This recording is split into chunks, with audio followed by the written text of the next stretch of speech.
Hey, everybody.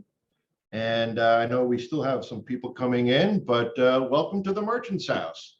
It is, let's see, it's May 27th. It's 6:30 and some change, and I'm here with Dr. Lee. Lee, hello. And like you can see, you can look right here. Go ahead, Lee, wave in the mirror. That's Lee waving to us. Can't see his face yet, but you know he's here. So we want to thank you for coming in and joining us here this evening. And we are in Eliza's room, and just give you a little lay of the land over here. This is would have been Eliza's bed here. This mirror, I'll show you a cool picture that was taken in that mirror later on this evening. And let's see, would be a little child's bed, and right behind me there is a bathtub, which you guys can't see. But this is probably the most active room in the house. Eliza's bedroom. Right behind us here, there's a little hallway that would go to Seabury Treadwell's bedroom, and they would go back and forth to visit each other through this little tiny hallway. And I'm assuming there might have been even a chamber pot in this hallway. So this is where we are tonight. Again, this is probably the most active room in the house. Tonight's topic, we're going to be talking about EVP, or electronic voice phenomena. And we'll play lots of clips. We'll play pretty much all the clips I've caught here at the Merchant's House, and many of them happened in this room. And I will, of course, let you know which ones we're talking about. But before we get the ball rolling, again, we want to thank the board of directors from the Merchant's House, and Pi Gardner, and Emily and Anthony Belov, and everybody on the board that has given Lee and I access, this kind of unprecedented access to the Merchant's House, to this haunted house, to let us do our investigations. I've been investigating the house for 13, 14 years now. And Lee, you just had your Merchant's House anniversary, right? Yeah, just a couple days ago. Yeah, a couple days ago. It's been an entire year, and Lee really, Lee coming on board and collaborating and really taking the lead in this new sort of tech investigation that we've been doing for the last year is really just up the game and sent what we've been doing here at the Merchant's House all these years just through the roof. So as always, Lee, thank you for your expertise and your gravitas and good nature. It's hard to find, cool people when you're investigating. I'm sure people out there investigating, you can get stuck in a house overnight with somebody who's just not cool. Lee's just the coolest. So enjoy spending time with him here, and he's the best. So all right, so let's get to EVP, electronic voice phenomena. Before you get going, I'm sorry, Lee, did you want to say? No, just right back at you. Very cool. And so electronic voice phenomena, EVP. It's been around since the mid 1940s, but for centuries, attempts to contact the dead people have been attempting to contact the dead for centuries. They have used oracles. People have used Ouija boards and psychic mediums. People read tea leaves. It's something that people have been attempting to doing for centuries. And during the spiritualist movement, which was, the 1840s roughly to the 1940s, for 100 years there, people started getting into using psychic mediums and Ouija boards, talking boards. And didn't that actually start in Lilydale, upstate New York? It's with the Fox sisters. And the Fox sisters, while they were two sisters who claimed to be able to contact dead family members and people that had passed over. The way they would communicate was through knocks on doors and different sounds, cracks and pops. It turns out one of the sisters was able to like crack her knuckles and crack her toe knuckles. And then they would sort of gild the lily a little bit. I do think that they possess some kind of ability. but as with any great ability, it's not 100% available to you. And I think when they were really put on the spot, they found really ingenious ways to fake out people that might have been studying them. But yeah, the spiritualist movement started with them, arguably in the 1840s, and went for about 100 years. So as technology advanced, so did ways that people wanted to communicate with people, with the dead. So with recording media, that's when this EVP would come about. Now, what is an EVP? What is electronic voice phenomena? Just layman's terms, it's anomalous voice or mysterious voice that is recorded on some kind of recording media, whether it be digital media or analog or a cassette tape, answering machines, and phonographs. In the early EVPs were captured on record cutters. But as technology advanced, so did the methods people used to collect this EVP. Really interesting stuff, and it's amazing. Most of the evidence and most of the data that we've collected up until we started working here at the Merchant's House were EVP, were these anomalous voices. So the anomalous voices, they are not heard at the time of the recording. They're only heard days later, hours later, upon review of the recording. I listen to sometimes my recordings a week or two after the investigation. It's a pretty basic way to do an investigation. I mean, anybody can go get themselves a digital recorder and go into a place or a cemetery or outside and begin recording. In fact, the first person to really capture EVP was a filmmaker named Frederick Jorgensen, and he was in a cemetery because he thought it would be the quietest location, and he was using, I believe, a record cutter, a 78 record cutter, to record bird music, bird noises. And when he listened to the recordings, he was convinced that he had heard his father's voice. At one point, his equipment was malfunctioning, and he said, "Oh, come on, Dad, give me a break. Let me look out for me." And when he played the recording back, he heard his father saying, "I'm always keeping an eye on you, and I'll always watch over you," or to that, I'm paraphrasing. But that was one of the first EVPs ever caught. Another gentleman, I'm just going to refer to my notes here, if you don't mind. The spiritualist movement, 1840s. Okay, there was an American photographer whose name was Attila von Szalay, which is the coolest name you're ever going to want to come across. And he also was using a 78 record cutter, and he was a photographer, and he specialized in photographing ghosts. So he wanted to record some voices, hopefully, or record some communication to augment his photographs. He ended up hooking up with somebody with the last name Bayliss, and he really was creating his own technology.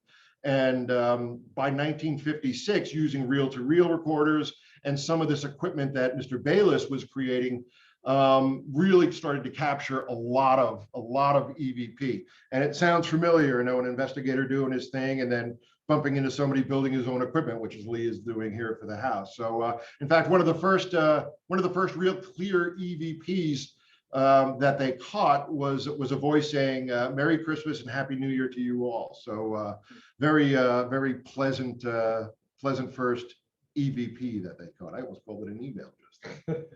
Anything you want to add, Lee? Yeah, just one quick note. Like like you said, it's one of the easier things to do. You get a audio recorder and you go around. So one thing, just sort of a tip to people. There is one recorder that's like famous for being like the quote unquote best for getting EVPs. Right. And they're sold on eBay for like $3,000, $4,000. Yeah. So we can talk about that later, but basically there's some aspects to that recorder that were built into it for a particular reason, for the standard market that incline it to record things that you might think are unexplainable, but it's kind of due to sort of this weird aspect of it. So we can go into that later, maybe. But yeah, it's funny. I went out and I bought, when I first started doing this, I went out and I bought all the recorders that I saw on the TV shows, Yeah. and I bought a microphone that cost $3,000, Yeah, yeah. and I mean, you could pick up heartbeats from across the room. It was pretty amazing. That thing cost $3,000 because it was like that high, high tech equipment. It wasn't necessarily like this rare, old 1970s recorder that people say is the best for EVPs. I'm telling you, the recorder I've caught most EVP on is a little Sony digital recorder. Cost maybe $30 maybe, and I don't put it in the highest setting. A lot of these recorders will have a low quality, medium quality, and a high quality setting. I always leave it in the middle, and it seems to work the best. I've got a couple of better recorders that are a little bit clearer, these Zoom recorders, handy Zoom recorders, and they also work great, and I like those just because they have a lot more storage and they're easier to use. So I mean, there's a lot of aspects to, and I'm not an expert definitely, but in terms of like the electronics involved in all those different types of recorders, there's a lot of aspects to them that it's good to understand to like fully, if you get a clear EVP, no problem. And a lot of your EVPs are very clear and there's a distinct voice. But if you get something that's like, hidden in the noise, it's good to like understand as fully as possible like how that recorder actually works, what the circuitry is like, because it could be due to various reasons. And just what I was getting at before was that $3,000 recorder that you can buy. It's this like super old recorder. It's kind of low quality, and it's used on Ghost Adventures, etc. But one of the things that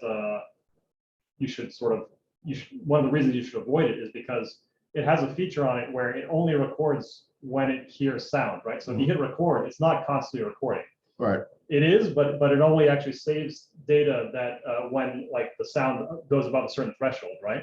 So if you're talking, you ask a question, and then you hit record and you wait for 5 minutes, it's out of that 5 minutes, it's taking all the points at which the sound goes above a certain threshold and it's squishing them all together, right? So like, let's say at minute number 1, like a little bit of wind happened, and then minute number 3, like there's a knock on the door or something, right? It's going to squeeze those two things together because there's nothing in between. Oh, okay. And so with that, if you create the simulation of like, oh, maybe there's some weird voice or something I didn't hear, when really it's just kind of concatenating all. Sure. It's putting those all together, and that's pretty advanced tech for an old.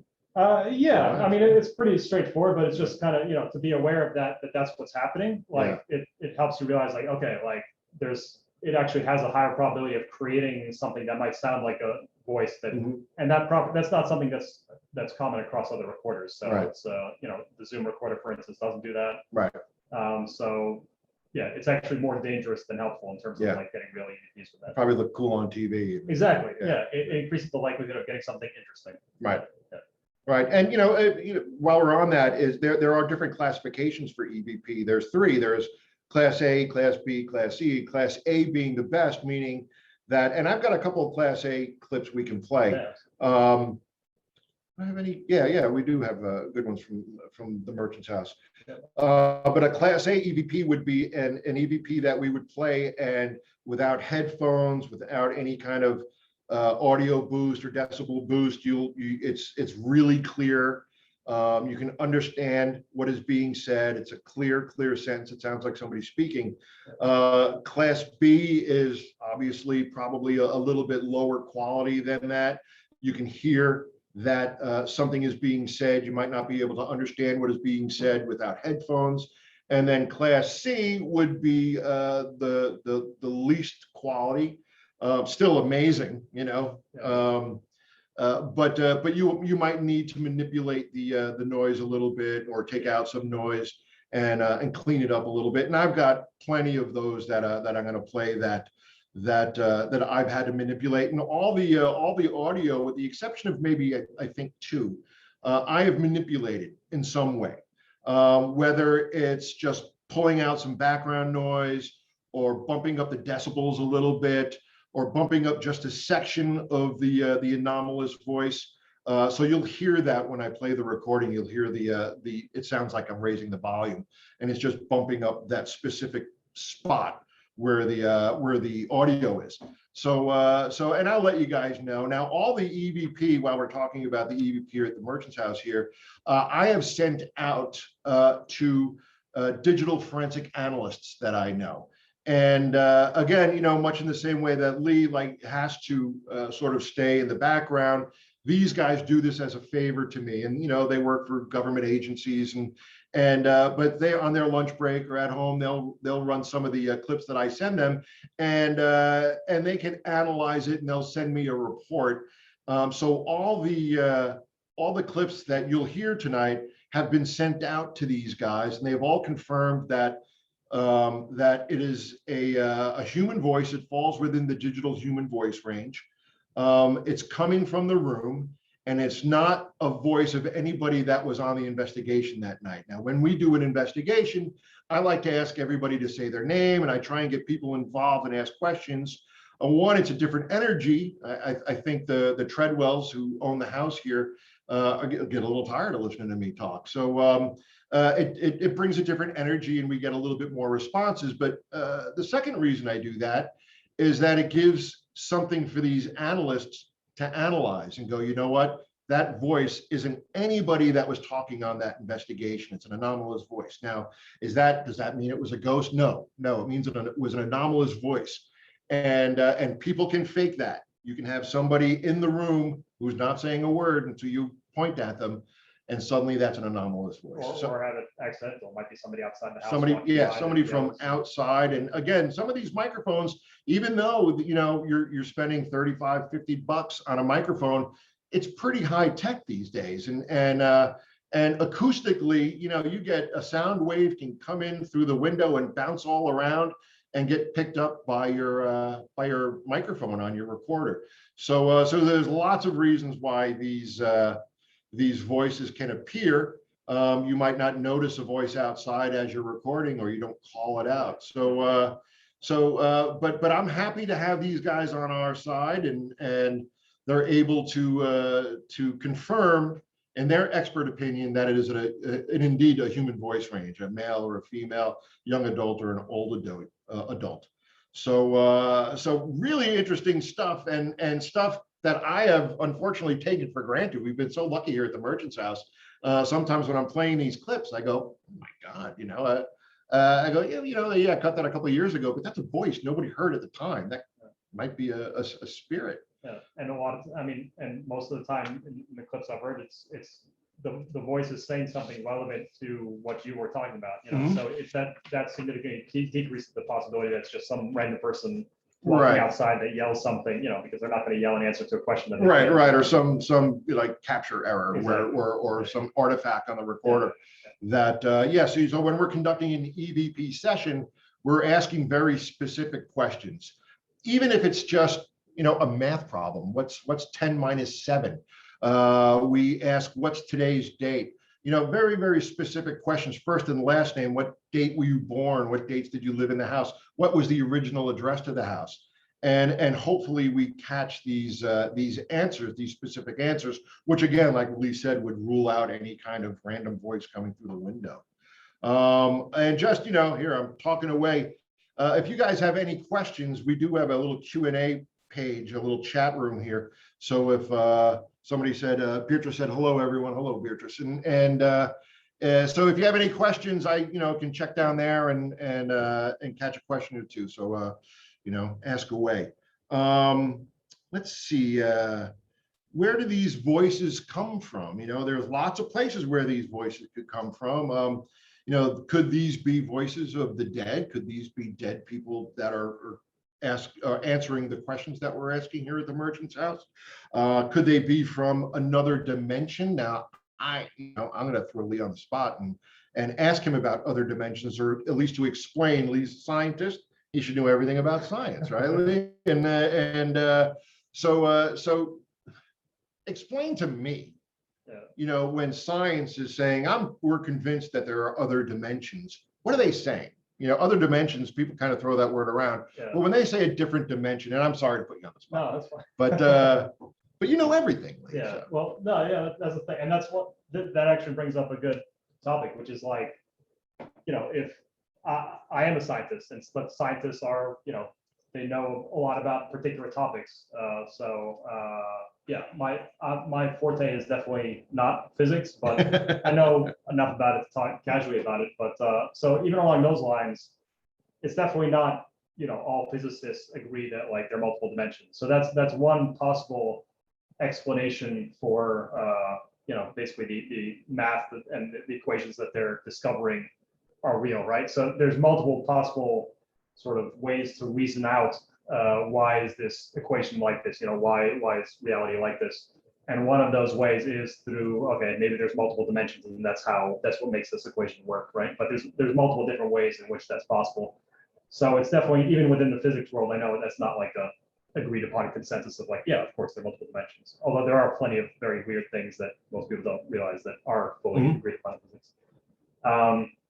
So yeah, as far as I understand it, it literally means there are multiple parallel dimensions, which I believe even within that, it's not, they don't necessarily interact in any way, but they're just kind of parallel running where everything that could possibly happen happens. So there's basically an infinite number of dimensions where everything possible is happening to every possible iteration of that. So and everything is on a frequency, right? There's all that I can't. Yeah, I'm not knowledgeable enough to really get into that. But I mean that sort of gets into like what the mechanism of how, let's say these voices are being created by the spirit, which we're still trying to understand what that even is, if it does exist.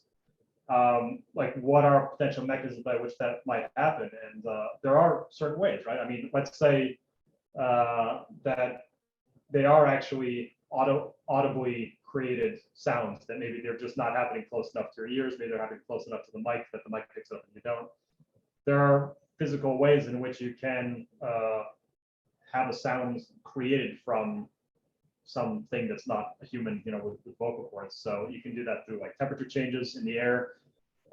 If you have you can create sound by any means by which you could differentially compress or either increase or decrease the pressure of the air within a certain region. So you can do that with heat.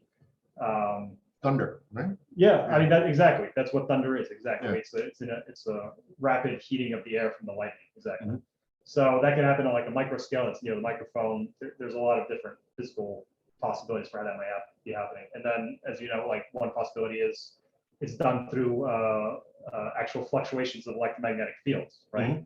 So that is sort of taking advantage of an interesting aspect of how these microphones work, right? So the way microphones work is they have this like a diaphragm, which kind of picture like a trampoline, right? So this is by the way both how speakers work and microphones work.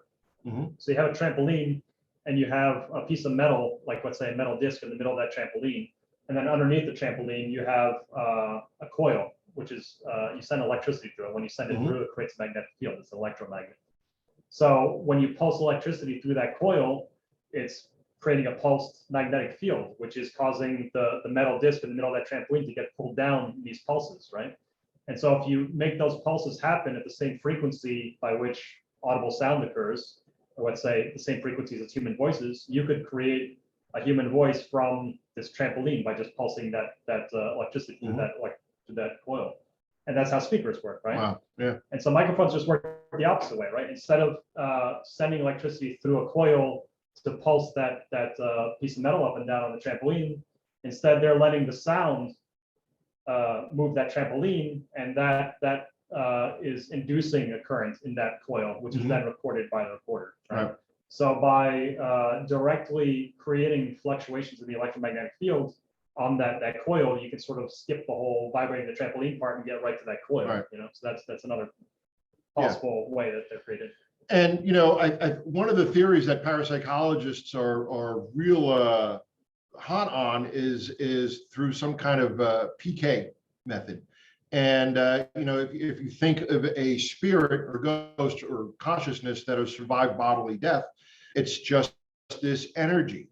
And it doesn't have a voice box. It doesn't have a mouth or a tongue to manipulate and create sound waves for us to hear. So how are they getting that sound onto a recorder? I mean, technically, I guess if you were going to agree with that theory, you wouldn't even need to have a microphone, just a recorder. Now, people have been able to capture EVP on tape decks, on a cassette tape, while the tape is still in its wrapper and not in a recorder. And they'll just put that in, say, in a seance, which is another way people try to communicate with the dead. Put that tape in its factory sealed plastic, put it in the middle of the seance, put it in the room, and ask questions, and then play that tape back, and they'll hear answers. Of course, they won't hear the questions, but that they'll hear answers. Amazing stuff. And the only way that, you know, the parapsychologists, the scientists are saying that that's through intentional PK.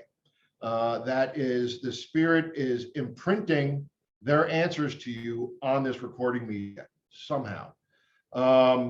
It can also be unintentional PK, and it could be researcher phenomena and you know, wishful thinking. You know, we're up here doing a recording, and Lee and I really want to hear an answer, and that desire and that energy that we're putting out there, an answer can get recorded on the media that of course we don't hear while we're recording. Yeah, just one issue with that is just, you know, saying PK is doing it is kind of just like making up a word and just saying that's the reason, not right, really doing anything, you know. Right.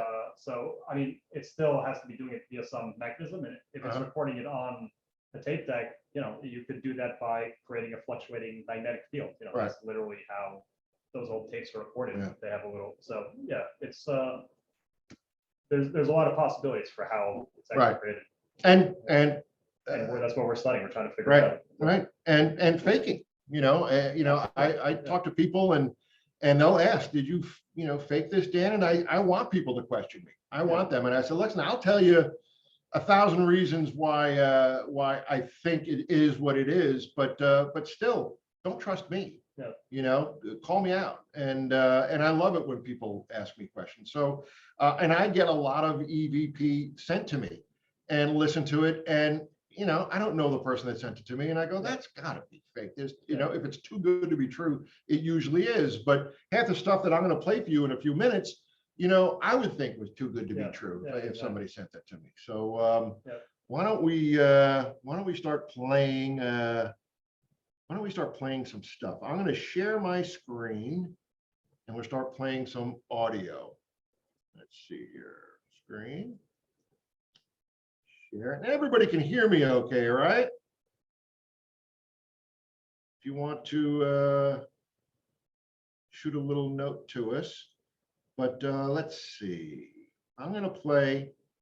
Well, here is an example. We didn't catch this here at the Merchant's House, but here's an example of a Class A EVP.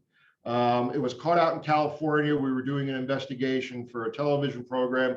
The person you're hearing talking is my buddy Chris Fleming, who's been doing this forever. He's an EVP magnet. So I am going to just play this. Let me just jump over to the chat room.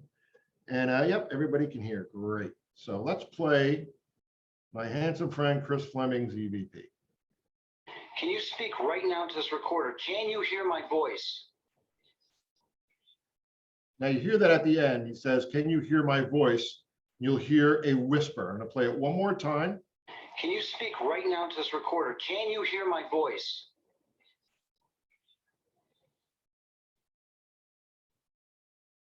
Now I'm going to play you just the cleaned up version. You won't hear Chris, but you'll hear the answer.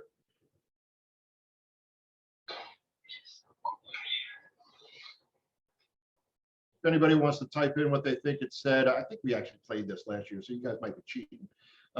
We played this last month, but it says, I believe it says, yes, look over here. I'll play it one more time because that's what you guys are going to hear now. You really hear the hard K at the end of look. And that's something that I would classify as Class A EVP. I mean, we all heard that when Chris played that off his recorder. It was pretty impressive. The next clip I'm going to play is the first recording I ever caught with something I couldn't explain on it here at the Merchant's House. It was our very first investigation by myself. We had a couple people. We were down in the parlor, and we caught these footsteps originated in this room and then walked out the door, walked down the hallway, and walked into Seabury's room. Caught two clips from two different recorders. This first set of footsteps is the one that originates from Eliza's room. Just on a side note, and I don't know if anybody from the Merchant's House is watching, right before Lee came, I heard footsteps on the stairs.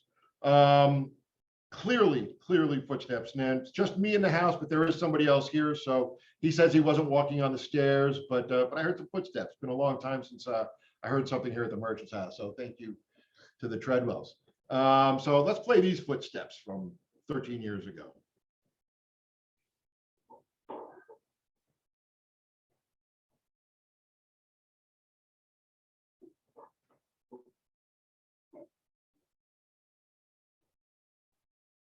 And you can hear what sounds like whispers.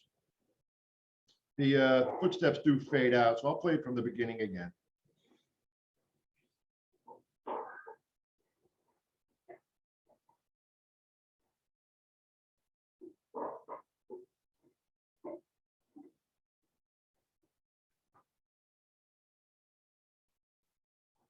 There's somebody asking how many people are in the chat. I think we've got 15 or 19 people. And then the second set of footsteps.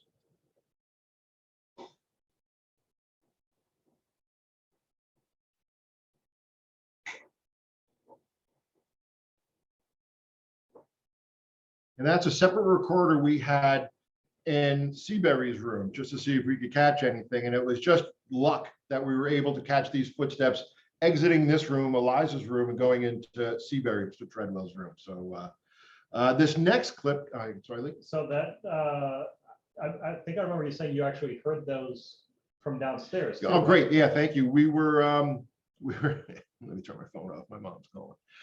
We were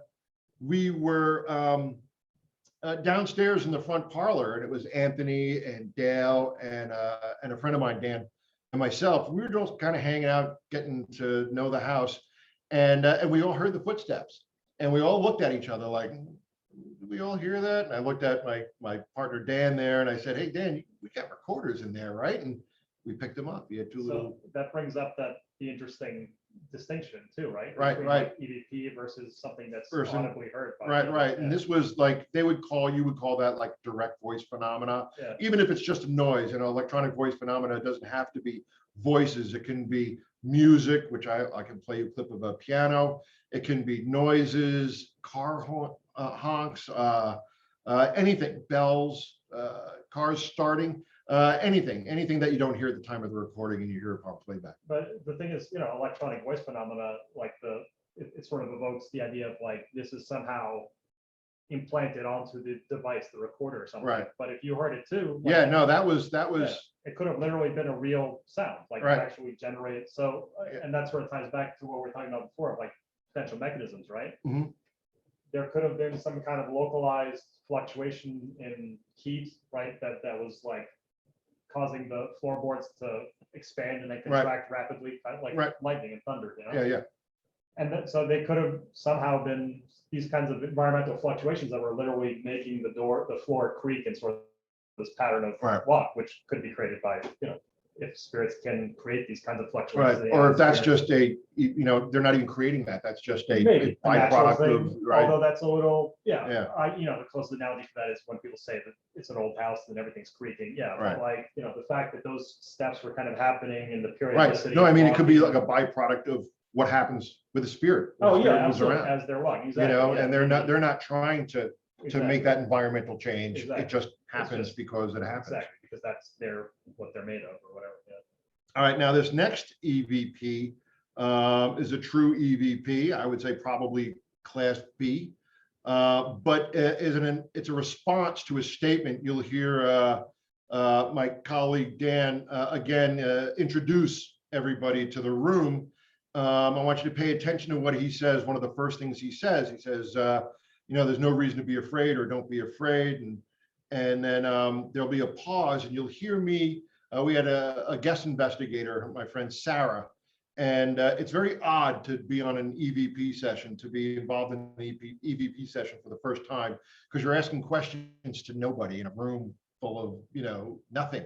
So so sometimes you have to prod people, and you'll hear me say, ask a question, Sarah. And as I'm finishing Sarah, you'll hear a voice right underneath it. And I won't tell you what it says immediately. I'm going to play a cleaned up version of that. But if anybody wants to type in what they think it is being said, please do so.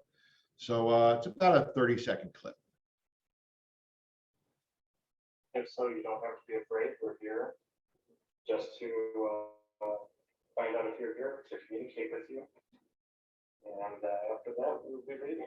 So we'd love for you to be able to communicate with us. Again, you can rap, tap, knock, touch, whatever you need, whatever you can to let us know you're here.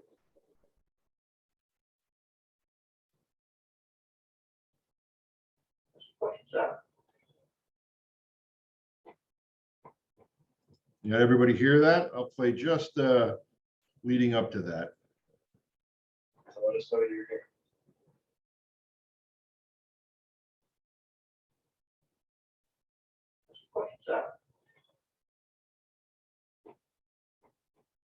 Again, that's this is the one that sort of sealed the deal for me at the Merchant's House, and they were auditing me to see what I could bring to the table here, and they had a bad experience with a paranormal group a year or two earlier, and when I came aboard, I jumped through a lot of hoops. I bought a lot of lunches, and was able to secure my my position here as their house investigator along with Lee because of this EVP. So let's see, I got nobody taking a guess, but that's cool. I'm going to play the cleaned up version, and I believe it sounds like a young girl or a younger person saying, "I am not afraid," which is a response to Dan saying that you don't have to be afraid. Please don't be afraid. So a young girl saying, "I am not afraid." Try that again.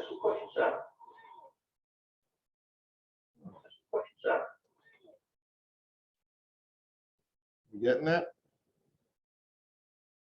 What I had a boosted up version. Here we are. Some treadmills. You hear that? I am not afraid. Yeah, treadmills might be getting a little touchy here. There we go. That's a better version. Yeah, you can hear it. Yeah, much clearer. Oh, here we go. Question. Yowza. I think I might know who that is. I am not afraid. So a response to a direct response to Dan Tischer saying there's no reason for you to be afraid. So, I mean, along the lines of what you mentioned earlier, of like, if you're not the one that recorded that, if you weren't in the room, if you don't know the other people that were there present, like you yourself said, you wouldn't necessarily believe it. It's like, it sounds too good, right? Right. I mean, so that then it comes down to is there any possible way that we can sort of record these in a more scientifically acceptable way to make it more convincing? I mean, because that's like amazing, right? It's like It's very clear, a voice sounds like a young girl, like it's not like a cat meowing, it's not, Right. So like if we could theoretically get design sort of an experiment and record that exact same thing again, or whatever, something of equivalent clarity, is there a way we could do it and that would be scientifically convincing? And I believe there are. So we haven't had that much time to sort of implement those here because we're concentrating on a lot of non-EVP stuff, but we did an earlier implementation of that with the microphone array, right? Yeah. So basically you have to go back to think about like, what are the potential mechanisms that could cause these either sounds that people hear or sounds that are only recorded on the audio recorder. And if one of those ways is through a fluctuating electromagnetic field, remember the thing that affects the coil but doesn't move the trampoline, Right. then having an array of microphones, but you can either just buy 3 identical recorders, right, and have them all recording at the same time. And if you have them, let's say each of them spaced like a foot apart, natural sounds they're not like lasers, right? It's like when you speak, everybody in the room hears you, not just the person directly in front of you. Meanwhile, if it's caused, if these EVPs are being caused by a fluctuating electromagnetic field, it could be localized much more clearly to just one of those recorders. So if you have these 3 recorders, all 3 of them should be recording to slightly different amplitudes, everything, all the natural sounds that are in all the humans, living people speaking. But if there's a fluctuating electromagnetic field affecting one of them, it would only be affecting those ones. So you could play all 3 of those streams at the same time, and you would expect to see just kind of a little change in one of those recordings, but not all of them. Well, now you say that, I'm going to play you a recording of people walking by the merchant's house would often hear the piano playing. Yeah. And they would ask, you guys have a recital last night, the next day, or walking by and inquire, who's playing the piano. Yeah. Meanwhile, the museum was closed, the house was closed. And so I did catch just once a few notes of a piano during an investigation. We were in Mr. Treadwell's room right across the little hallway here. And you'll hear a reporter named Scott Stifler, and he is talking about what's on the record and off the record. As he finishes his sentence, you hear almost like the end of a song. Now, we had 4 or 5 recorders going, and that was only picked up on one recorder, like Lee was just saying. So while you're talking about that, I'm going to play the raw audio. It hasn't been manipulated in any way. The piano sound is at the end of this, the recording, and then I'll play a boosted up version. You can hear it a little bit better. That's fine, just tell me. That's no explanation necessary. When it's off the record, loading, just tell me. Yeah, you can just hear that last note at the end of it. I'm going to play the boost better. That's fine, just tell me. That's no explanation necessary. When it's off the record, loading, just tell me. Yeah, hard to hear probably, but it's, trust me. And so along the lines of what you're saying, that's absolutely like in the right direction, right? Multiple recorders recording. So the next step to kind of make it more scientifically believable is ensure that it's exact same brand, same model, everything of those recorders. Because like I was saying before, like each recorder is slightly different. Some are made to, they're actually built to eliminate background noise. Some don't, whatever. Some only record when it goes above a certain threshold. So you'd want them all to be identical recorders, and then have them at an established spacing too, right? So like the people in the room, if each one's holding a recorder, they're sort of moving different spaces, different amount of space between them. There's no way to really keep track of that. But if you mount those recorders onto like a plank of wood or something, so that they're just like they're firmly set at a certain spacing apart. And that would be cool, because I have my own little theory. Whenever I'm holding a recorder, I never catch anything. I never catch anything, and so sometimes it's very specific to who's holding the recorder. If you're going to catch anything, if I'm holding a recorder, there's nothing that's going to be on that recorder. So then it comes to the next step of like how, like, let's, if you're taking a pessimistic view, you can say, okay, well, this guy records them all the time because he's a ventriloquist and can whisper under his voice, Right. So the best way to eliminate that possibility would be you can get like throat mics, right? Yeah. So they're microphones that you basically mount right on your throat, and there's literally no way you can really say anything without it being recorded, even if it's not audible, right? Yeah. Because it's right by your voice box. Yeah, the special forces and that kind of stuff. Yeah, exactly. Yeah, like in that movie Speed, they wore the. Oh yeah. Yeah, exactly. So and those actually work by recording the vibration directly through your bones. Some of them. So they're called like also I forget what they're called, but they basically record the vibration directly through your bone, and they have speakers like that too. Wow. Cool. So that's kind of a way to eliminate that possibility too. This next clip I'm going to play, we were with a really, really gifted medium, Catherine Nadell, and really, if you can get a chance to Google her or look her up, she's really amazing. And we brought her in. She didn't know where she was coming. I only met her the day an hour before we came to the merchant's house. So she didn't know where she was going. She didn't know who this guy Dan was that was calling her up and asking her to hang out. And this was recorded in Eliza's room, in this room. Kathy was standing right where this camera is. And I'm going to play this. It's pretty good. It's again, it's an answer to a question. It's a direct answer to a direct question. So you'll hear Kathy asking, so what did you do on a Sunday? What went on here? What happened on Sundays? Why do you give me an impression something special happened on Sundays here?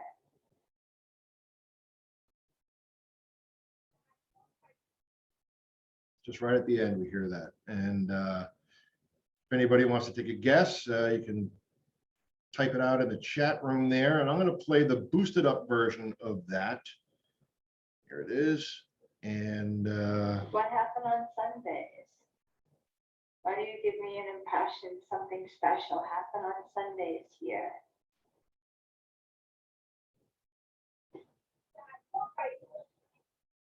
I cook, I clean. That's what I think it says. Sounds fun. And you hear me boost up the audio in that. And, I'm going to start blowing through these too, Lee, because it's 20 after 7 already. All right, so let's, this is a really cool recording. Again, recorded here. You hear a guest investigator named Holly asking if she could use, asking Mrs. Treadwell if she could use her mirror over here. So we'll play the raw audio. Mrs. Treadwell, is it all right if I use your mirror You'll hear a to couple fix people my talking. hair? Holly's a pretty girl. You can be honest, it's okay. Hear a little audio after that. And then when we boosted it up, we got this. Mrs. Treadwell, is it all right if I use your mirror to fix my hair? Holly's a pretty girl. You can be honest, it's okay.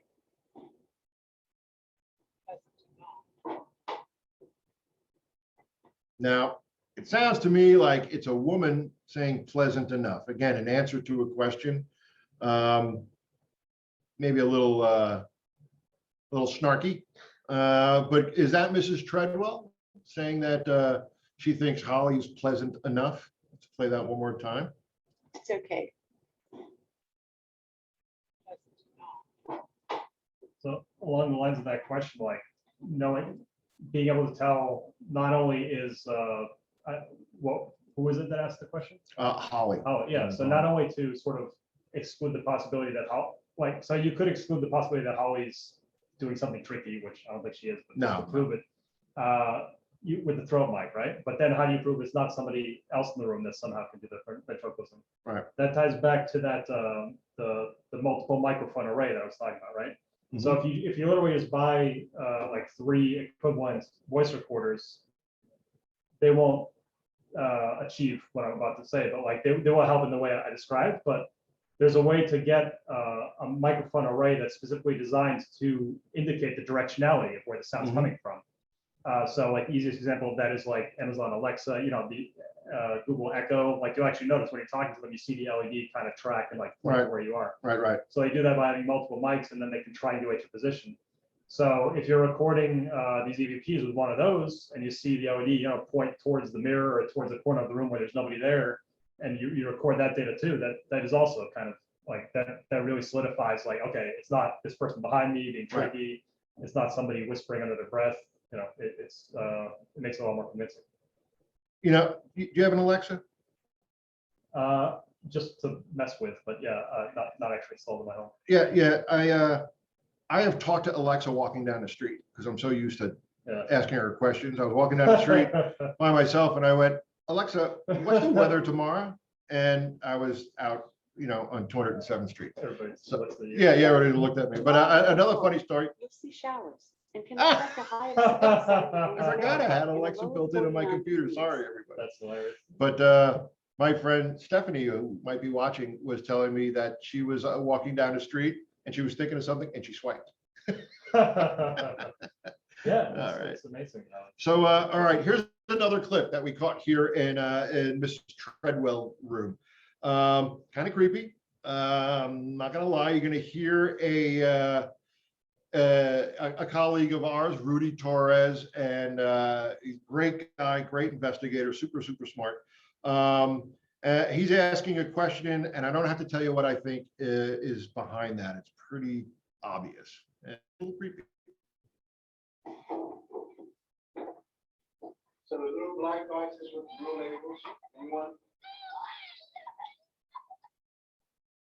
Yeah, it's kind of creepy. And obviously that's what sounds like a little child saying that they don't want to do anymore. So let's play that one more time, just because we're in a haunted house. So the little black boxes with blue labels, anyone? Oh yeah, Lori, it gave Lori the chills. Hey, Lori, it gives me the chills sometimes. And yeah, and we're in the room where we caught that. So goosebumps right now already. So, this next clip we caught in, and I like this clip. It's again the same night that we caught Mrs. Treadwell saying "pleasant enough." Probably just a few minutes after that, because we would go from Eliza's room right into Seabury's room. Again, Holly's asking a question about piano. I believe this is the clip, and you'll hear something. But what's cool about this is after you hear this anomaly, which we didn't hear at the time, Rudy has an experience, and he calls it out. It's almost simultaneous. Where when you listen to this, it's pretty cool. So let's play this. This is the raw audio. Did you know how to play the piano, Mr. Treadwell? Yeah, you just hear something right after she asked that question. Whoa. Here's Rudy. I got goosebumps and I looked right at Anthony, at Mike over there, and I saw something kind of go by, but it was like almost like shadowy. The hallway? Yeah, I mean You could have, a lot of people have. yeah. All right, so let's play the boosted version of that.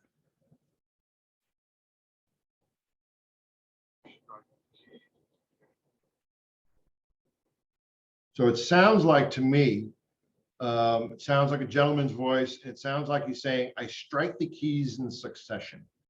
And we'll play this one more time.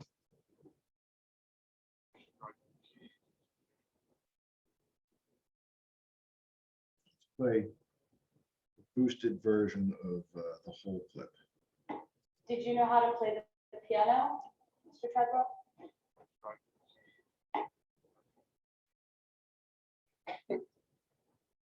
Whoa. And then Rudy, not hearing this voice, we didn't hear this voice at the time, but right as the voice was happening is when Rudy had that experience. So, remarkable, an answer to a question and then somebody having a personal experience at that exact same time. It would be great if we had some of your equipment up here and if that equipment lit up or was triggered at that moment. Again, it's just things that you check off on your paranormal investigator checklist of things that are happening and just ways to kind of rule out natural causes that would have made that sound. So that's again, you take it for granted, I mean, this happened right over there. Yeah. And like you said, like correlation is kind of one of the keys to getting something truly convincing. Like that alone is already kind of bumps up the probability of something. Right. Yeah. And here's we got time for a couple more. It's a good one.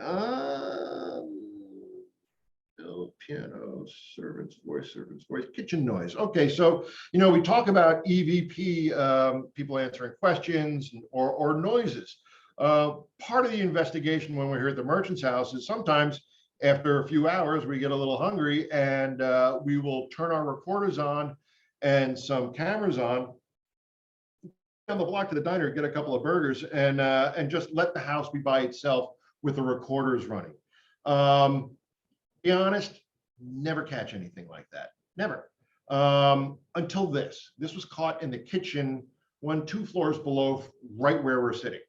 It was about 56 minutes into the recording, so almost an hour into it, and this showed up on the recording.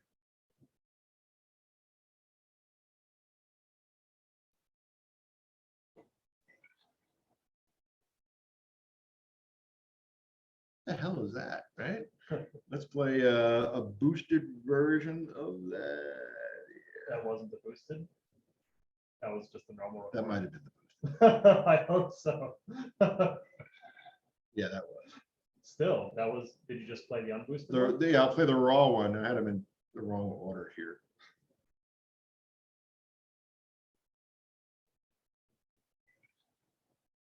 That was the raw one. Yeah. Wow. Yeah, that's right off the recorder. Wow. That's not manipulated in any way. Now I've played that forward and backward. I've inverted it. There's no, from what I can tell, there's no English words. Yeah. And I had somebody, and I've caught this 5 years ago. I had somebody say it sounded like an alligator. And yeah. And so I don't know what an alligator sounds like, knock wood. And but it's just another strange noise. So you said you recorded that like 56 minutes or whatever into the recording? Or? Yeah. That's the thing, like, right? I mean, you've told me this before, with EVPs, that's one of the biggest pains, right? It's like you do a Listening. 2-hour investigation and then Right. you gotta go back and listen through the whole thing. Right. See, something like this, though, when you leave the house Exactly. empty, you It's can all watch, fine. you can Exactly. adjust your Audacity or Yep. or whatever you're using, or what audio program you're using. And you can just see now if nobody's talking, because there's nobody in the house, it should be a fairly flat line, like, Exactly. like a heartbeat, but nothing there. And then, I saw this little bump. Yeah. And so you know where to listen to. And it was that was an hour into it. And that's actually exactly why having multiple recorders taped down, the same recorder taped next to each other helps too, because you can basically take everything that's shared between those recorders, subtract them from each other, and now you get a noisy room where everybody's asking questions and you're literally deleting out all the human voices, Mhm. right? Assuming this is only recorded on one of the recorders, right? Mhm. Which is different from a natural Right. auditory sound. Right. So that way you can, it's a much more efficient way to process those things. And it sort of makes EVPs more accessible because you can record for hours and hours. And then if you make some software that just deletes the shared signal, Right. all of a sudden all you see is that bump and you don't have to sit there listening for Yeah. 10 hours, Right.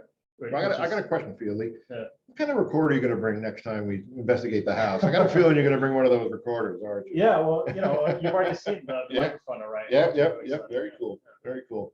Well, listen, we're coming up on 7:30, so I'm sorry. I hate to say, Lee and I could sit here and talk about this all night long. This is a fun topic for the both of us, and I'm sure for you guys. I think, yeah, everybody hung in there. So thank you. And again, apologies for having to stare at my face. Believe me, I want to be looking at Lee's face. He's a handsome young man. Okay, and Christina, you're very, very welcome, and thank you for hanging in there and listening to us. Beatrice, Diane, thank you, and we will be back next month on a Tuesday, June 22nd. And Lee, what's the topic, June 22nd? Apparitions. We're going to talk about apparitions and full-bodied apparitions and some of the stuff. We'll play some of the stuff that we've caught, although not yet. Anyway, we haven't caught a full-bodied apparition, but with the equipment that Lee has been creating specific for this house, we've caught some pretty interesting things, and some things I think you guys will be jazzed to see. So let's see. Let me just before we sign off, what is your website? I'd like to send you pics. I looked at I took this at the merchant's house. You know what? Send me. You can send it to dan@sturgisparanormal.com, and my website is sturgisparanormal.com. I don't think it's working right now. I think it might have gone offline or crashed a little bit. I got a lot of traffic recently, so let's see. Okay, thanks. Thank you for your respect. Professional nod. You must be talking about Lee. Thank you. Really respect your professionalism and knowledge. That's got to be going to you. And Beatrice, we'll see you there next month. Everybody, thank you so much for jumping on here and listening to us talk, and we really appreciate it. And come by the Merchant's House. The Merchant's House is going to be open for business. They have extended hours on Thursday nights where they're going to be open till 8 o'clock. The garden will be open. It's beautiful. They've done a lot of work on the garden out front, and come in and check out this fascinating time capsule, because that's really what this is. So Lee, thanks for hanging with us tonight. And as always, it's great working with you, and really have stepped up my game here at the Merchant's House. So I thank you. And we'll see you, and we'll see you guys. So I'm gonna stop sharing, and there's Lee's waving. Wave, say goodbye, Lee. All right, everybody. Thank you, and you guys have a great night. Stay safe. Wash your hands. Wear a mask. Bear with me while I figure out how to stop this. Here we are.